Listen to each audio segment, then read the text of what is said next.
ಶ್ರೀ ಗುರುಭ್ಯೋ ನಮಃ. ಶ್ರೀಕೃಷ್ಣಾಯ ನಮಃ. ಎಲ್ಲರಿಗೂ ನಮಸ್ಕಾರ. 2-3 ಜನ ಕೇಳಿದ್ರು, ಏಕಾದಶಿ ದಿವಸ ಏನವೇ ಪೂಜೆ ಇಲ್ಲ ಅಂತ ಹೇಳ್ತಾರಲ್ಲ, ಸಾಲಗ್ರಾಮ ಪೂಜೆ ಮಾಡಬೇಕಾ ಮಾಡಬಾರದಾ ಹಾಗೆ ಅಂತ. ಆಮೇಲೆ ಏಕಾದಶಿ ದಿವಸ ಪೂಜೆಯನ್ನು ಮಾಡ್ತಾರೆ, ನೈವೇದ್ಯ ಮಾಡಬಹುದಾ ಇಲ್ಲವಾ ಹಾಗೆ ಅಂತ. ಸಾಲಗ್ರಾಮ ಪೂಜೆ ಅಂತಂಬೋದು ಯಾವಾಗಲೂ ಗೃಹಸ್ಥರಾಗಲಿ ಬ್ರಹ್ಮಚಾರಿ ಆಗಲಿ ಯಾವ ಮನೆಯಲ್ಲಿ ಸಾಲಗ್ರಾಮ ಇದೆಯೋ ಅವರವರ ಮನೆಯಲ್ಲಿರುವಂಥವ್ರು ಅವರವರೇ ಆ ಪೂಜೆಯನ್ನು ಮಾಡಬೇಕು. ಆದಷ್ಟು ಆ ಮನೆಯವರೇ ಆ ಪೂಜೆಯನ್ನು ಮಾಡೋದು ತುಂಬ ಶ್ರೇಯಸ್ಸು. ಏಕಾದಶಿ ದಿವಸವೂ ಸಾಲಗ್ರಾಮ ಪೂಜೆ ಉಂಟು, ಆದರೆ ಗಂಧೋದಕ ಇಲ್ಲ. ಬರೀ ನೀರು ತುಳಸಿ ದಳ ಅದನ್ನವೇ ಹಾಕಿ ಅದನ್ನವೇ ಪೂಜೆಯನ್ನು ಮಾಡಬೇಕು. ಬರೀ ತೀರ್ಥ ಅಷ್ಟೇ, ದೊಡ್ಡ ತೀರ್ಥ. ನಾವು ಯಾವಾಗಲೂ ಸಾಲಗ್ರಾಮ ಪೂಜೆಯನ್ನು ಮಾಡುವ ಪಕ್ಷದಲ್ಲಿ ದೇವರಿಗೆ ನೈವೇದ್ಯ ಮಾಡ್ತಾರೆ. ಅಂದರೆ ಕುಮಟಿಯಲ್ಲಿ ಮಾಡಿದ ಅಡಿಗೆ ಆಗಲಿ ಇಲ್ಲ ಕಟ್ಟಿಗೆ ಒಲೆಯಲ್ಲಿ ಮಾಡಿದ ಅಡಿಗೆ ಆಗಲಿ ಅದೇ ದೇವರಿಗೆ ನೈವೇದ್ಯವನ್ನು ಮಾಡಬೇಕು. ಆ ನೈವೇದ್ಯವನ್ನೇ ಲಕ್ಷ್ಮೀ ದೇವರಿಗೂ ನೈವೇದ್ಯ ಮಾಡಬೇಕು. ಅದನ್ನೇ ವಾಯುದೇವರು ತಗೊಳ್ತಾರೆ.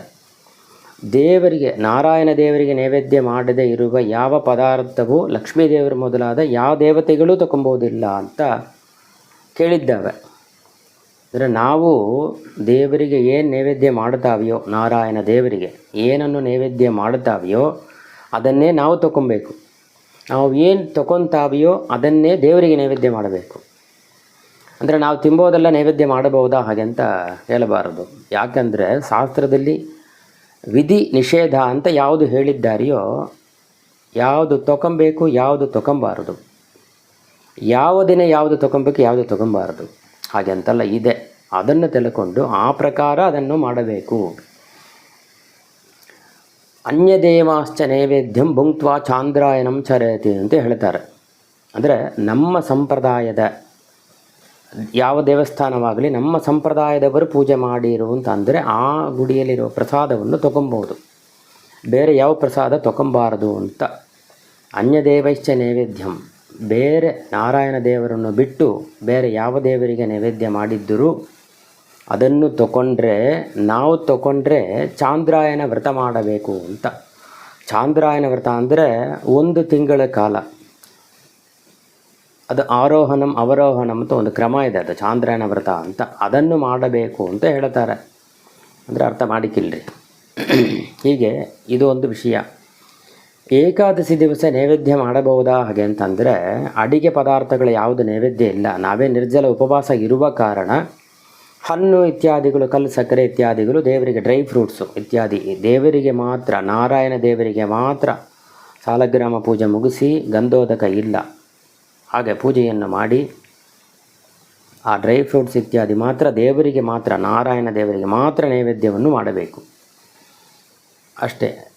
ಅಂದರೆ ಮತ್ತು ಲಕ್ಷ್ಮೀ ದೇವರಾಗಲಿ ವಾಯುದೇವರಾಗಲಿ ಆ ತೀರ್ಥವನ್ನು ಒಂದು ಸಲ ಕೊಟ್ಟರೆ ಅದೋಡು ಸರಿ, ಆಮೇಲೆ ನೈವೇದ್ಯ ಇಲ್ಲ.